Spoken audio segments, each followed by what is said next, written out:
Listen, I understand why you're here. It's the everything. It's the economy. It's the price of gas. But that never really changes. Sure, I can remember when gas was 99 cents, and back then I thought it was expensive. I'm not that old. I never want to forget the time when I couldn't come up with an additional $20 after I pay my bills. I don't want to forget that. I'm not a rich kid. My children are. Another topic. I figured out early on that I needed to own the company. I don't care if you're a ditch digger taking the bus to work every day or a physician driving to the hospital in your new Corvette. If you have a job, you're making someone else money. How will you change that? Start working now, today, immediately on owning your own businesses, plural. Have irons in the fire. I've been a laundromat guy for 15 years, teaching, consulting, mentoring, and training, streamlining all of this information into one place. It's online. You can click on it and see it. I've got successful students in 28 countries, almost all 50 states, but this is about you. What I do now, I've been begged, please, Danny, call these landlords. It's the part people don't like. Please, Danny, can you do this? And years ago, I figured out a methodology for it. We talk, you email me, you go out and scout these stores, and then you dump everything in a Google document, and we call the landlord. You've seen the calls, but maybe we need some explaining. How are you going to change your money, your future, and turn your kids into spoiled, rotten little brats? This is what I have for you. Laundries. Coin laundromats are a phenomenal business and likely something that you know almost nothing about. It's because this industry's been broken for so many years. At the top, you've got distributors and banks who want to get into your pocket and crush you. I'm sorry, but it's true. I went through it. Almost every chain owner, almost every operator that has more than one store went through it, learned the lessons, but were the type of people like me who picked themselves up by the bootstraps and said, I'm not going to allow this. I'm not going to simply try to sell this laundromat, this bill of goods, this horrible, decrepit store that I purchased and gave someone else their exit. None of this has ever been a mystery. None of this is a secret. You want to own laundromats. Let me explain it in as quick 3 sentences as I can. Get out and physically scout locations. Reach out to landlords or their agents and negotiate a lease. I don't care the disposition of the store, neither do you. When you walk into the store and you see a horrific, broken down, nasty, disgusting laundromat, we need to speak to the people that want to collect rent, not the people trying to sell it. Sign the lease. This has cost you what so far? Nothing. Scary, isn't it? Putting your pen to paper and committing to that lease. It has to be long-term because you're going to retool the store, but you can't afford it. What about the guys that spend $300,000 on a laundromat that is already broken down and the equipment is 7, 8, 10, 12 years old? They're losing. You will scoop up the infrastructure through that lease negotiation and free signing. Then you're going to shop every distributor, get the right price for the equipment. Every time I have my webinars, every month, I get people on that say, Danny, I own a laundromat. I've decided to go after more stores because I got screwed on this one. Tell me about it. Well, we spent $12,000 on front loaders we found out should be $6,000. Double? Imagine you buy a Honda Accord for $100,000. But you don't know anything about this business. I'm fired up because daily I'm consulting with folks like you that A, want to get into the business. That's hope, not dreams, reality. Then I talk to people that already own laundromats and they tell me their stories of woe.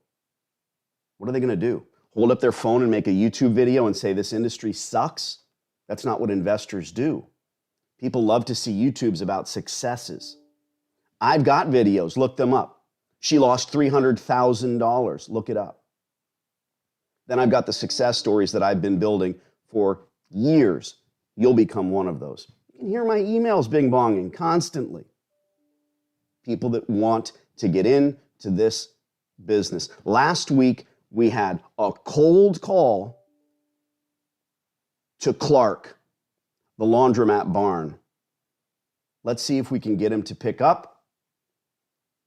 More importantly, you need to go to my website. You need to click the link. You need to do my download and start to get into the know. None of it's a secret. It's just all compiled in one place for you. Let's call Jamal, my student. He's excited. So am I.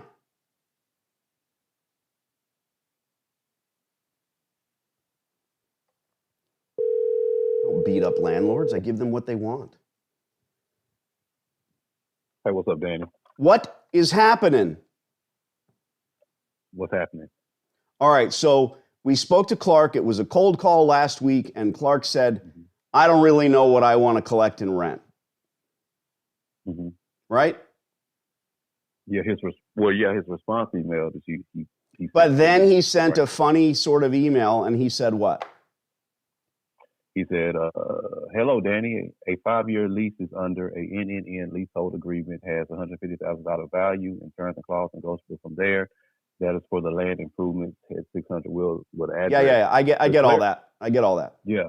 The odd and weird thing to me is that he put a price on it. Now, look, he's either saying I want 150 grand in key fees up front, which I really don't think he is. Yeah, I don't think he's saying that. The spoken word is rarely misunderstood, right? Yeah. The written word, maybe he's talk to texting like my mom does. Good Lord. Please, Mom, leave a voicemail. But in this case, we're trying to figure out, okay, bro, are you saying you want 150 grand over the next 15 years for this location, yeah, exactly. Which is 1,000 square feet? It's small, so we're not in love with it. However, what did you learn from my information? When do we fall in love with these stores? When we actually have a lease in place. Once you're bleeding ink and money. Yep. Let's call the guy up and see what's what. You can mute your phone, be prepared to take good notes. All right.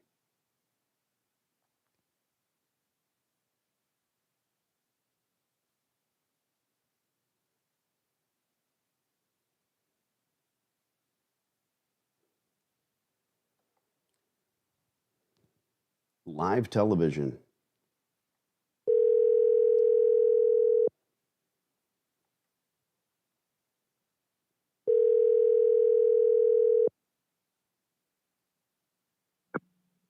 Hey, this is Clark. Leave me a message and I'll call you back.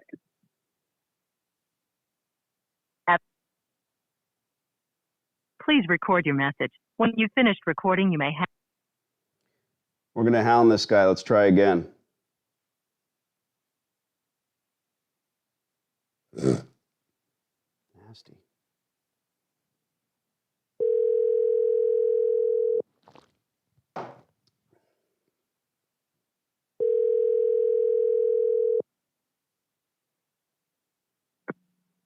Hey, this is Clark. Leave me a message and I'll call you back. We have another number for him, which I don't know. I guess that was his property number. Let's try that. This isn't really glamorous, but this is what we do. If I read a negotiating book, it'll be called Get Them to Say No. I want an answer. Taylor Property. Yeah, this is Danny for Clark. I'm sorry, sir. I can barely hear you. What was that? This is Danny for Clark. I'm sorry, he's not available. Can I help you? No, I've been communicating with him back and forth. Just wanted to get him on. I'll try his cell. Thank you. Welcome, sir. You have a great day. All right. Sometimes you eat the bar. Sometimes the bar eats you. Let's move along.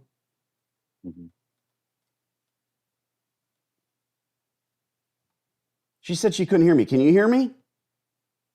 Yeah, I hear you. Yeah, okay. Maybe she should get closer to the phone.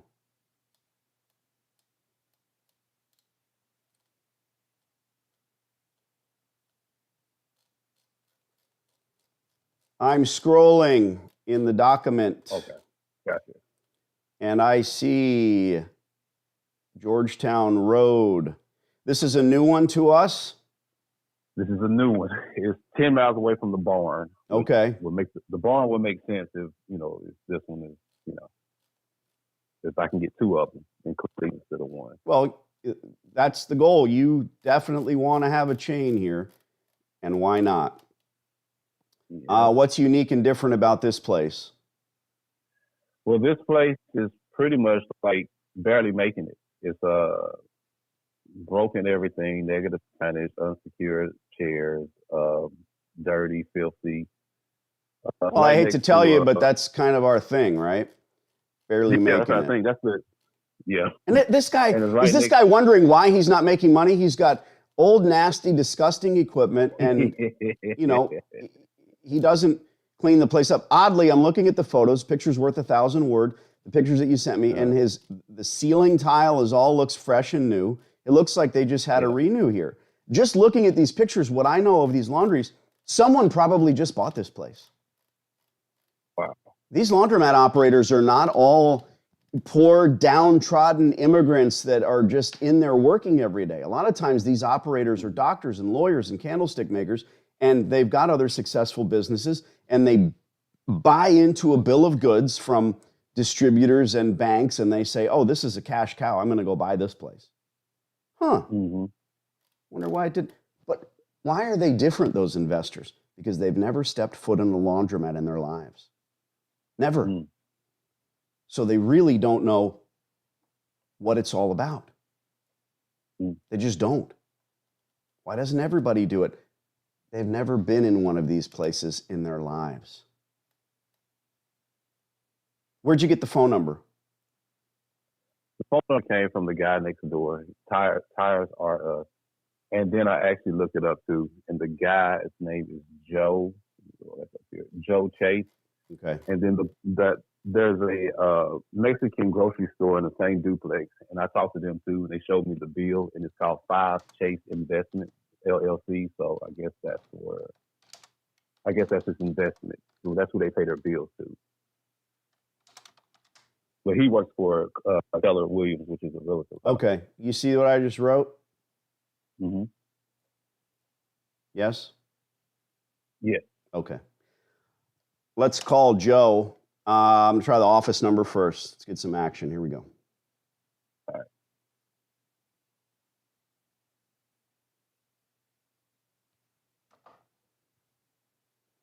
Nobody likes office work. Nobody likes cold calls. I love it. It's a great day at Keller Williams. May I help you? It is a great day. This is Danny for Joe. We have several Joes. Which one would you like? Mr. Chase. Okay, one moment. Those were the days people name their kids Joe. There are several Joes. Let's see if I'm right about my guess that it just changed hands.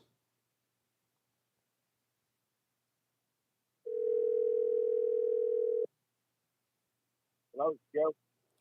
Joe Chase, Danny D. I'm calling on some commercial space here in lovely Cleveland. It's Georgetown Road, if that's on your radar at all.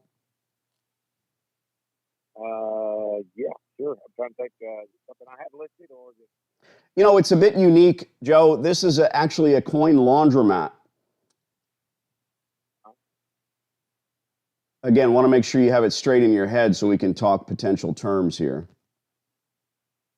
Talking about on Georgetown Road. Yes.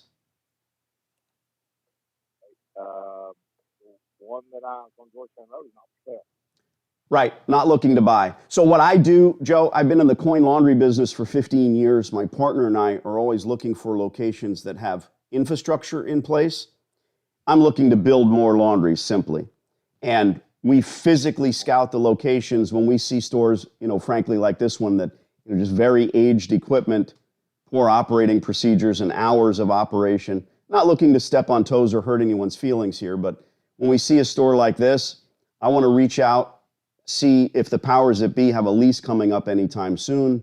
Not a hostile takeover. Obviously, if you've got a good tenant and they pay on time, nothing I can do, nothing you can do. But when we see a store in this condition, I want to poke the bear, if you will, find out the ifs and whens and whos and buts. What I do, we sign the long-term lease. I'm an operator. We don't flip or sell our stores. We put new equipment in. That's all the business really is. It's good washers and dryers. There's a lot of nuances, operating hours, like I said, but the color you paint the walls and what you name the place doesn't really matter. The consumer just wants to come in, get their chores done, and get out, if that makes sense. Right. Yeah.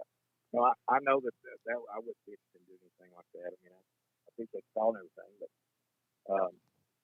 I actually own that building. It sounds like it, sure, the way you talk, and I appreciate that. Do you operate the laundromat? Do you run the Coin Laundry? Yeah. Okay. Again, I'm being careful, not trying to call up and hurt your feelings and say, hey, this place is a wreck. No, that's not a problem. Okay.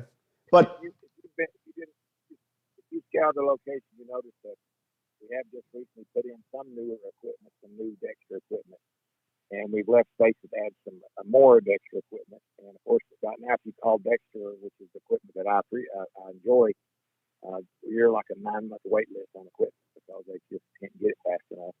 Right. I guess the manufacturing is down. Sure. And so when I talked to my guy that I bought all that other equipment from, he said, hey, we're going to get it ordered. It may not be here till sometime next summer. So I said, okay. So like I said, we had ripped out a bunch of the old equipment in there and started putting in the new. And we're just in phase 1 of that, and we'll do the phase 2 of that, and we're going to step it up a little bit more. So excellent, good for you. When we looked at the store, I noticed that some of the cosmetics, if you will, the ceiling tile are all new, and just by walking in about 10 seconds, I can realize, hey, this place either just changed hands or it's being operated by the landlord, which is you. So good for you. And I can't help but help out a fellow operator. I appreciate that. You don't want to jump out of the business. Excellent. Can I ask one question? So what's the biggest front loader that you have in the store that you've purchased recently? What's the largest size front loader? I've got 4 60 pounders, I believe. Okay. Now this isn't personal, but do you own more than one laundry? Do you run more than one laundromat? Not now. No, I did. Okay. I had 2 laundromats and I sold one of them. Okay. So you are definitely an operator. You know the ins and outs. You choose Dexter, great company. In my opinion, the equipment is neither here nor there. There's no Cadillac. There's no Hyundai. 60-pound front loaders. How much are you paying for those? I'd have to look back and see. I don't know. I bought them in groups.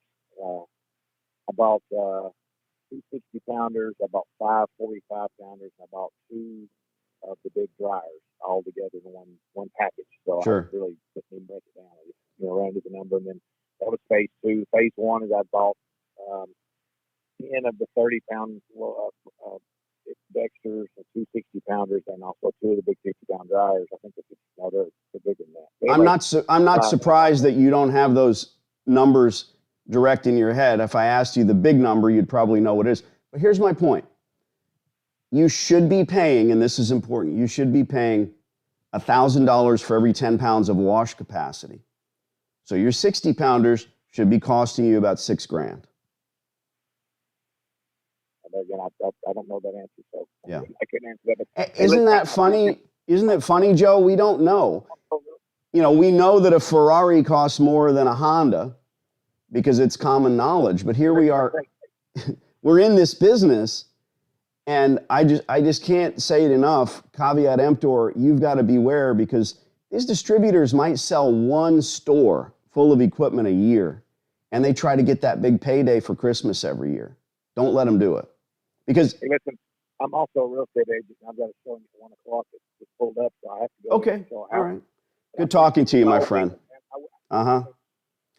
Jamal, so here's the thing. I'm going to save that guy's telephone number in my phone. Number one, let's just break this call down because really nothing happened, right? Nothing happened. Yeah. Yeah. Did it? It's a learning experience. You didn't scoop up another laundromat, but here's the thing. Number one, does this guy know who I am? No, he doesn't.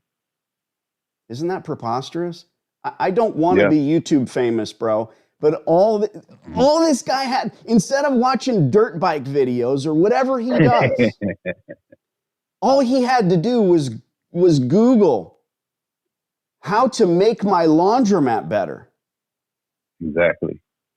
All he had to do was upload a silly course and watch that download. And he'd be saying, I paid too much for my equipment. Oh man, maybe I should have a contract attendant working in my store. This is a part of Tennessee where there's probably a trailer park within spitting distance. Yeah. And I guarantee there are people in that trailer park that want to come and work for this dude, that are on some other form of income, you know what I mean? Yeah.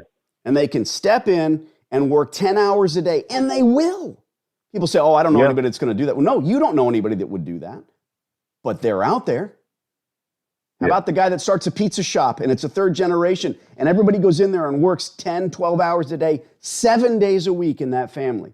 They don't even go to the state fair or Disneyland once a year. They can't do it. But they keep toiling away summer after winter after year to keep the lights on. That's not the life that I want. So that's number one. Number two, hey, I got to go. I got a 1 o'clock appointment. Yeah. You've got a guy on the phone that's willing to talk to you, that understands the business. Hey, cancel that 1 o'clock. Hey, I got this question. I have that question. How could you help me with that? Or, hey, Dan, was your name Danny? Hey, Danny, how do I pump up my sales in this store? I'm an idiot. Exactly. I'd sit there and talk to him about it. This store, you're making the notes. We have a landlord operator who's right now in the midst of retooling his store.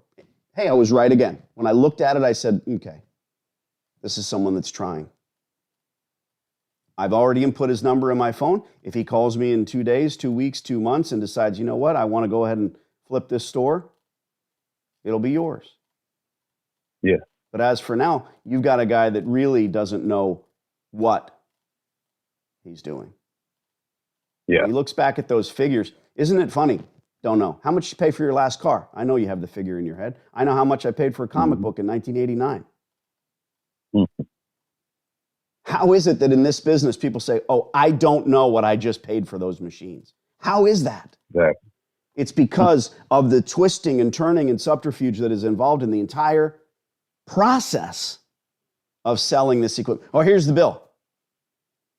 Part of that bill is going to be installation for top loaders that all you do is cut the box open and plug it in. Why would you give them $200 each? And it's not $200. Wow. It's $200 over the next 6, 7, 8 years on the note. So it's going to be $2,000. You get it. You'll get there. And I'm here to help with this entire process. But we're not going to talk about all of that now. It can't sink in now. Yeah. Yeah. All right. We've got 2 more locations, if I'm right. Next one's Mouse Creek. This looks familiar. We already spoke to Debbie, yes?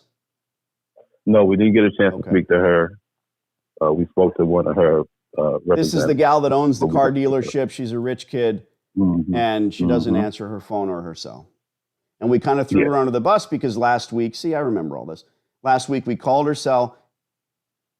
You can't leave a message. We call, and then at the dealership, they put us to her voicemail. Can't leave a message. Yeah. Lovely. I don't get it. I mean, you've got to answer your telephone. You've got to get with the potential client if you want to make money, no matter what your business. Let's try let's try her at work. You think she's there? All right. I doubt it. But yeah, I hope she is. Yeah, I mean she's there, but I doubt she actually answers. But you put the numbers in front of me. I call them. Here we go.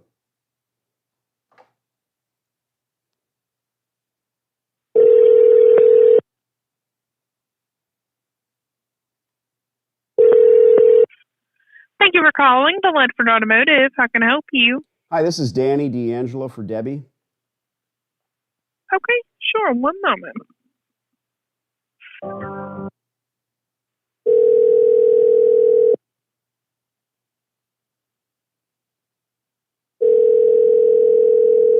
So exciting.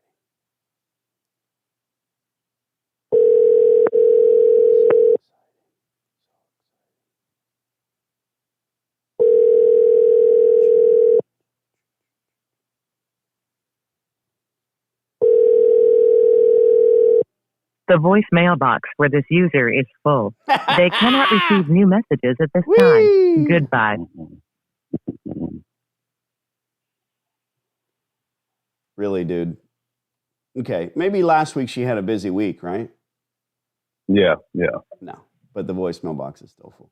So you have a cell phone number for her, and that's the 6203 number, right? Mm-hmm. Here we go. I don't get it.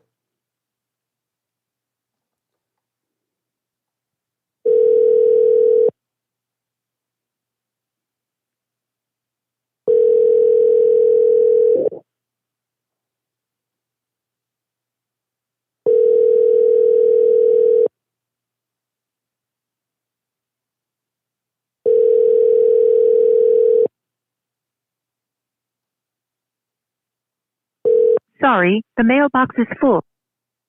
Space to leave a message. To send a message to another subscriber. All right, I'm going to send her another text as soon as we hang up, and I'll highlight that in green in the Google document, as I always do. I mean, what more can you say? Should I do an entire YouTube video on people? Answer your phone. And we left a message last week with the secretary at the car dealership and told her, hey, have her clean up her voicemail. Still nothing. Mm-hmm. Maybe she's in Tahiti.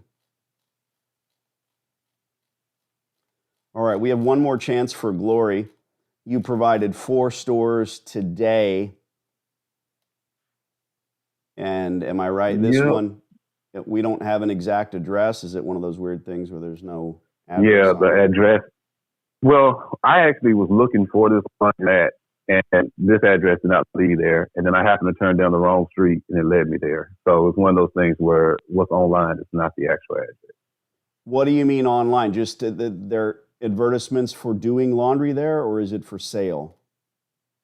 It's not for sale. It's just that the address that it shows online is this right here, the Fort Overthorpe, Georgia. That is not the address. If you put that in, it won't take you to the laundromat. It will take you to the street over from the actual laundromat. Okay. So I'm looking at the main sign, the monolithic sign, and it's hilarious because it says Maytag equipped, and it's literally got the Maytag man on their sign. I mean, that's something they did in the 70s, where Maytag was branding their locations. And when you see that, you know, like, wow, nothing has changed about that particular sign. And there's not even Maytag equipment in it. It's all ADC and HIPS. Hilarious. Mm-hmm. Dexter as well. So a hodgepodge of equipment. This is me looking at the photographs that you provided. And this place is operating, but you know what? It's a clean store. What we like to see is the nastiest, filthy, disgusting, most horrific laundry in town. And look, this is a lot like flipping homes. You're going to go to the bank, you're going to find a list of homes that are about to be foreclosed upon, and you want to find the worst house in the best neighborhood, because that neighborhood wants that house to be flipped to a nice family. That entire community, that county, that state wants these homes to be flipped. So no one thinks on these DIY home network shopping shows, oh, that's a shady way to do business. They don't show the part where someone lost their home or had to downsize or the kids went off to college and they moved away and stopped paying the bills. There are many, many stories. There's a myriad of reasons why these houses are foreclosed on. Nobody says it's shady. You've got these lovely couples making millions on the DIY network flipping homes. Well, at some point, someone had to lose that house. The difference here, these people are still limping these places along in many cases. You've got a cell phone number for the agent, John. Let's call it. Stand by.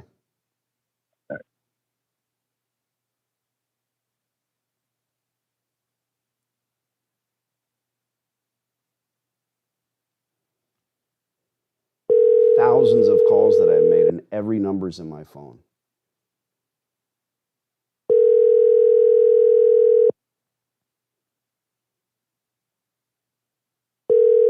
Collecting baseball cards. This one's not a double.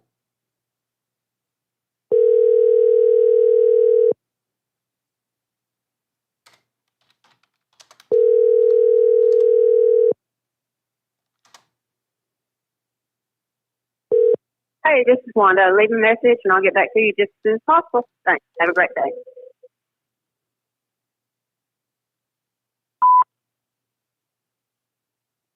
All right, so that number said, hi, this is Wanda. So I'm going to say that that is a wrong number for John. And That's his wife. oh, okay. All right. Well, there you have it. That's his wife. Look at you Yeah. crawling up John's ass. Let's do the office number. Stand by.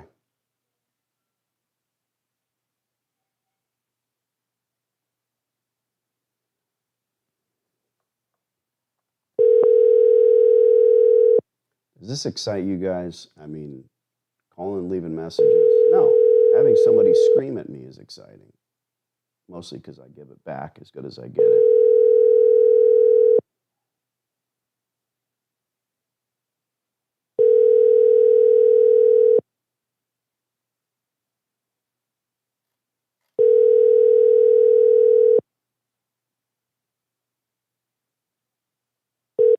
Four, two, three, 4, 2, 1, 3, 7, 5 is not available. The mailbox is full and There we go again. So I'm going to put both numbers in my phone. And as always, I will text this number looking for the agent. Bottom line, sometimes you eat the bar, sometimes the bar eats you. So you put 4 stores in front of me, we get one guy on, and it's a good conversation because we know that he is currently retooling, ready to get that store on an uptick. Will he make all of the right moves? No, it's just so odd to me that everybody's got an iPhone.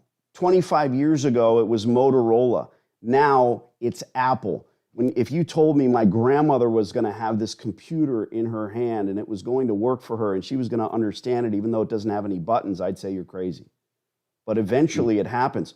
Will these people in the laundromat industry eventually do everything they need to get their stores operating and humming? They won't.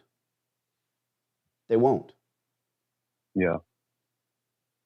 Yeah, I think his ego was hurt and he knew that you knew more than he knew. Look, dude, I've been doing this a long time. I used to call up and say, hey, I got this shitty ass laundromat and we want to take it over. He'd have hung up. Or, look, this place is a total wreck. The hours of operation are off. The floors are filthy. The machines are old. He'd have hung up. I'm careful now. And I can remember it was in Los Angeles. It was a young lady who was Korean and her parents owned the place for years. And I went off on a tirade and she said, that's our store. Oops. Oops. So I don't do that. Yeah. I've learned these lessons. That's why you hired me, because of the nuances. There's not enough time in the day to talk about how these calls work, why it's important to cold call these people. You can send them an email when you find it. You can easily find these agents' emails, but we don't want to do that. We want to have the spoken conversation where it's a surprise, if you will, because I can hear the inflection in their voice. We'll understand, like with that guy. If we'd have emailed him, he'd have ignored us. Nope, it's my store. He's not going to take the time to sit down and write an email, even talk to his phone. No thank you, perhaps, but we made the call, and of the 4, we can check it off. Let's go back to the laundry barn and see if we can get Clark on the phone. Let's try one more time. Okay. All right.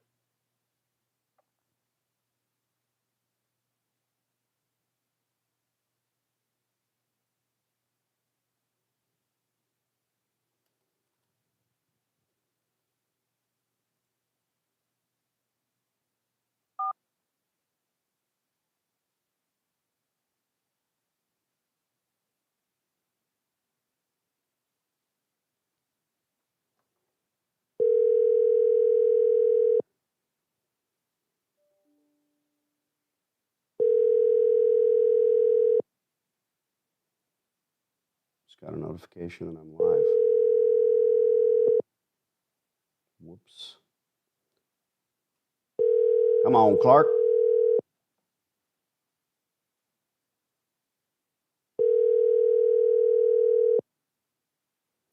Nope. I'll text him, and when he hits me back, likely today, we will reach back out again. Okay. Keep scouting. That'll work. Keep doing what you're doing. Anything else? That's it. Cheers, my friend. Talk to you soon. All right. Bye-bye. Ciao. This is it. I'm on to the next. The preponderance of what I do is this: leave messages, communicate with landlords or their agents, try to get callbacks. And that's any business, but you've got to be relentless. You've got to be that hound that is on top of it. When I get an answer, I'm thrilled. Okay, yes, no, indifferent. When we have a maybe or yes, this is a great plan, Danny, we really need a good long-term operator and we want you to come in, sign a long-term lease and retool. But then a lot of times there's this stoppage where they say, well, what do you want to pay in rent? As little as possible. That's negotiating 101. There are certain standards that you follow. You absolutely never, ever give them a price. What if I say 80 cents a square foot and they say, okay? Never. Do they own the building? That's their business. Do they have a hefty mortgage? Their business. So there are standards in doing this that I was taught by my father, that I learned the hard way. I've got clients daily.